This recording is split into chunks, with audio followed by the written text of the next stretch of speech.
to weaponize No, sir. information? No, sir. The court found specifically it's a finding of fact that is not disputed by the government defendants, the Biden administration, your agency, the FBI, or DHS, not in the litigation.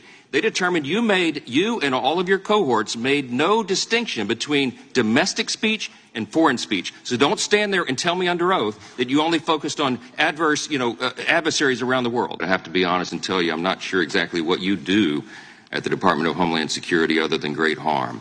On your watch, the data is pretty clear. We've had record levels of illegal immigration, a rapid decline in deportations, skyrocketing fentanyl deaths across our country, and the Secret Service, which is a DHS component, can't determine who left cocaine at the White House. In the middle of all this, you created this Cybersecurity and Infrastructure Agency, CISA, which is a division of DHS.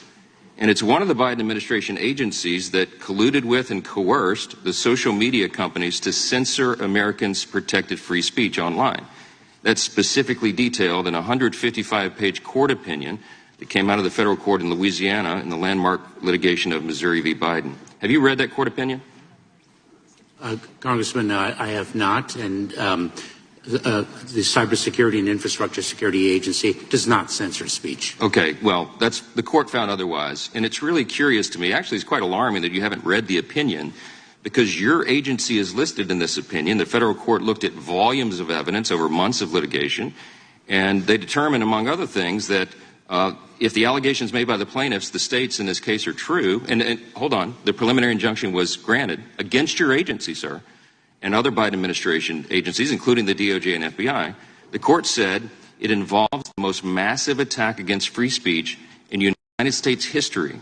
And you're telling me this opinion issued July 4th has not reached your desk? No one's briefed you on it? Oh, I have been briefed on the Missouri litigation. Okay, but you haven't taken the time to read it yet. Congressman, no, hold on. Have you read it or not?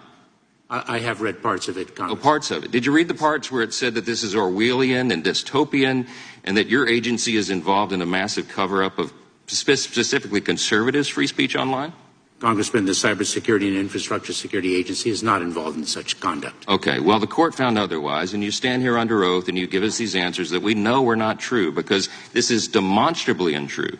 I'm suggesting to you that you're saying things to us under oath that are proven by the record to be untrue. Let me ask you about this specifically.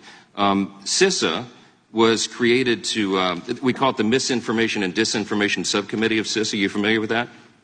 MDM, the MDM subcommittee, you familiar with that? Congressman, I am very well aware of the threat of disinformation emanating from adverse nations. Are you familiar with the subcommittee? Just answer the question. I am. Okay. Does it still exist?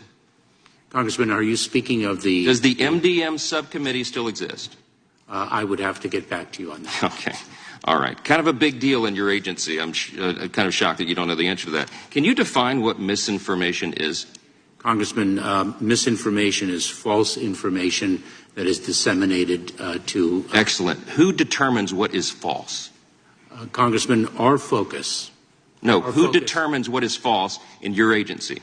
Congressman, if you're going to pull something off the internet and collude with a social media platform to make sure Americans don't see it, who determines what's false? Congressman, we don't do that. That's not true. That is not true. That is not what the court has found. This is not a Republican talking point. This is what the documents show. We've had people testify under oath that say, and you just defined the term, you're telling me that you don't know who determines what is false? Congressman, what we do at CISA, the Cybersecurity and Infrastructure Security Agency, is identify the tactics that adverse nation states use to weaponize disinformation. Okay, what is disinformation? What is disinformation? Disinformation is inaccurate information. Who determines what's inaccurate? Who determines what's false? Do you understand the problem here? The reason the framers of our Constitution did not create an exception for quote-unquote false information from the First Amendment is because they didn't trust the government to determine what it is. And you have whole committees of people in your agency trying to determine what they define as false or misinformation. That is not true. Well, then what is true? Please enlighten us. What we do is we disclose the tactics that adverse nation states are utilizing to weaponize information. No, sir. The court found specifically it's a finding of fact that is not disputed by the government defendants, the Biden administration, your agency, the FBI, or DHS, not in the litigation. They determined you and all of your cohorts made no distinction between domestic speech and foreign speech. So don't stand there and tell me under oath that you only focused on adversaries around the world, foreign actors. That's not true. Congressman, the Missouri case, the litigation to which you refer, is the subject of continuing litigation. But the facts were not disputed, and I so regret that I'm out of time. I hope I get some more yielded. I yield back.